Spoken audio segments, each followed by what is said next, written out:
Bonjour à tous, bienvenue à bord de la Web TV de Silver Economy Expo. J'ai le plaisir de recevoir Lucas Gebhard, le CEO, heureux CEO de Moby Travel. Bonjour Lucas. Bonjour. Alors vous êtes très corporate, hein. Ah bah on c'est essaye. marqué dessus, effectivement. Alors qu'est-ce que c'est déjà Moby Travel? Vous avez 30 secondes pour vous dire ce que c'est. Moby Travel, c'est la première plateforme de réservation de vacances dédiée aux personnes qui sont à mobilité réduite et à besoins spécifiques, où on n'a que des logements qu'on a vérifiés et certifiés et où on apporte sur place, pendant les vacances, tout ce qui est matériel médical et aide médicale. Donc une auxiliaire de vie, on organise tout ça pour le client final. J'adore, c'est très malin. Chiffre d'affaires? 1,5 million cette année. Combien de salariés? 13. Ah, c'est pas mal. Et vous avez été lancé commercialement en 2018, c'est ça? C'est ça, exactement. Donc c'est récent. Donc c'est notre troisième année d'activité. On a une très forte croissance, une hyper croissance, parce qu'on est sur un marché de niche qu'on a su très bien adresser et on a un positionnement unique d'un point de vue tarifaire, parce qu'on est les seuls à ne pas surfacturer le handicap. On se rémunère uniquement grâce aux partenaires et pas grâce aux clients, ce qui nous offre du coup les mêmes tarifs que pour les clients comme plus valides comme sur Booking, etc. mais avec les besoins spécifiques. Très malin. Pourquoi cette envie, cette idée de travailler dans ce secteur-là? Alors c'est venu un petit peu par hasard, donc j'ai créé Moby Travel il y a 3 ans pendant mes études, j'étais encore étudiant, aujourd'hui j'ai 24 ans. Oui, ça se voit, vous êtes très jeune. Hein. Et en fait j'avais un proche qui était en situation de handicap, et j'ai un proche qui est en situation de handicap, et tous les ans c'était un calvaire pour partir en vacances. Soit on dépensait des fortunes pour trouver un logement accessible via une agence de voyage adaptée, soit on se débrouillait nous-mêmes, et à chaque fois on avait des mauvaises surprises que je pourrais citer, type on est lyonnais, on va à la Baule, on arrive là-bas, c'est pas accessible, alors que le logement il est flagué comme accessible aux personnes à mobilité réduite sur Booking. Donc on y va et on revient. Donc un trajet de 14 heures dans la journée, c'est long et on n'a pas profité de vacances. Et en revenant de ça, je me suis dit, il faut que je trouve une solution pour que quand je parte en vacances, il n'y ait plus de problème lié à ce handicap-là, mais qu'à côté, je n'ai pas à payer 3-4 fois plus cher que pour les personnes valides. Et donc ça commence à mûrir dans ma tête. Et moi je vois avec mon proche qui est en fauteuil roulant, on voit qu'on a pas mal de besoins aussi inhérents au handicap, type transport, matériel médical, aide médicale. Et donc là je me dis, en fait la solution pour proposer les mêmes tarifs que tout le monde, c'est de s'occuper de tout du début à la fin et de se rémunérer un petit peu sur chaque prestataire pour qu'à la fin le client final il n'ait pas à payer plus cher ses vacances. Quelle remarquable idée, bravo, et je comprends que vous ayez gagné tous ces prix finalement, c'est très très bien. 2021, annus horribilis ou non, au contraire C'était une année charnière pour nous, puisque l'année dernière fut assez compliquée, on a été touché un petit peu avant tout le monde du Covid, puisque on travaille avec des personnes à risque et sur le marché du voyage. Et donc l'année 2021, c'était au début très compliqué.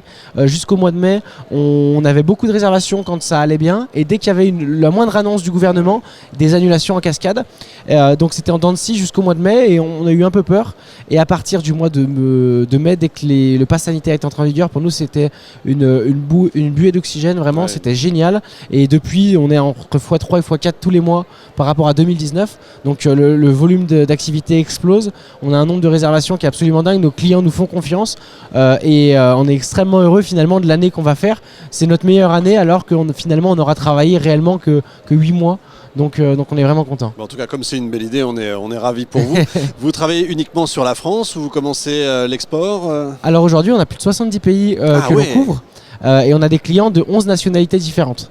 Donc on a réussi à avoir une très belle croissance grâce à notre offre vraiment spécifique. Et notamment aussi en 2020 pendant le Covid, on n'avait plus rien à faire pendant le pic du premier confinement. Et donc je me suis dit, on a 5000 logements sur la plateforme, je vais faire passer de 5000 logements à 30 000.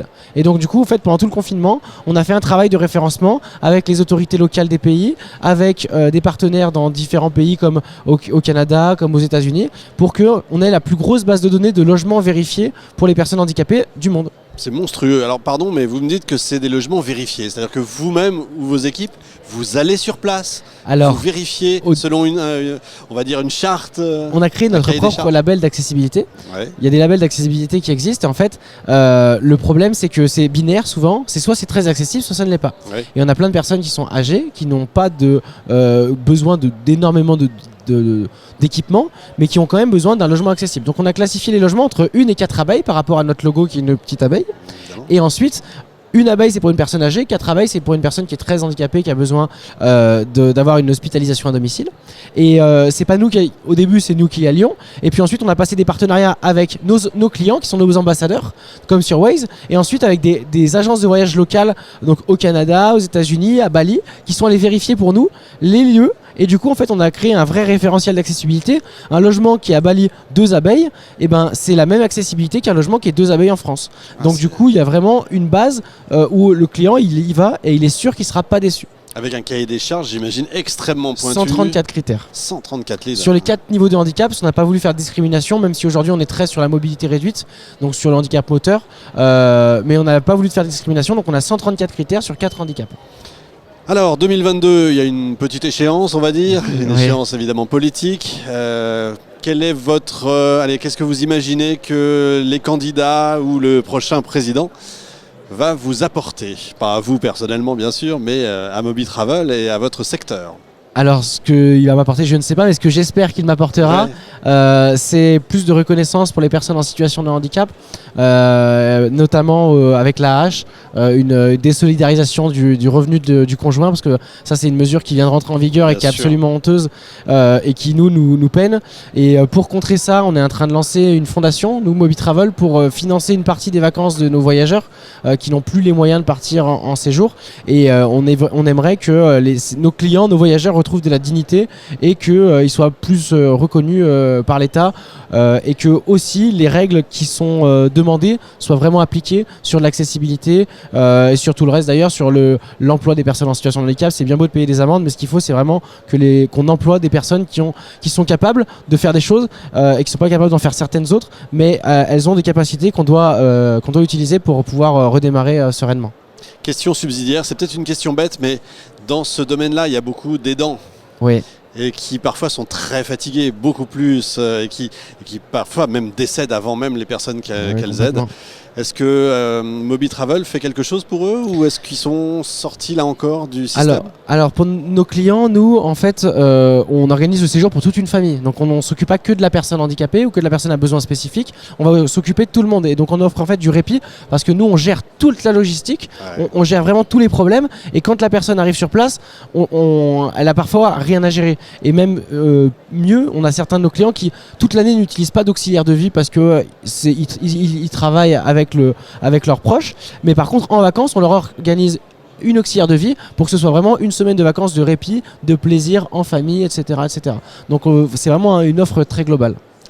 Qu'est-ce qu'on peut souhaiter pour Moby Travel là, dans les mois, les années qui viennent?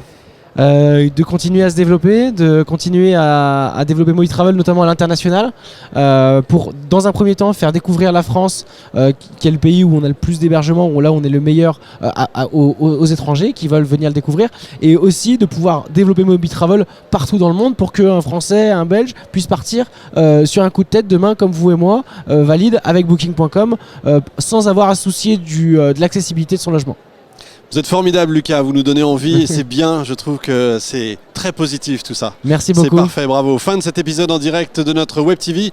Retrouvez l'ensemble des émissions sur silver-economy avec un y-expo.com. On se retrouve dans un instant avec un nouvel invité.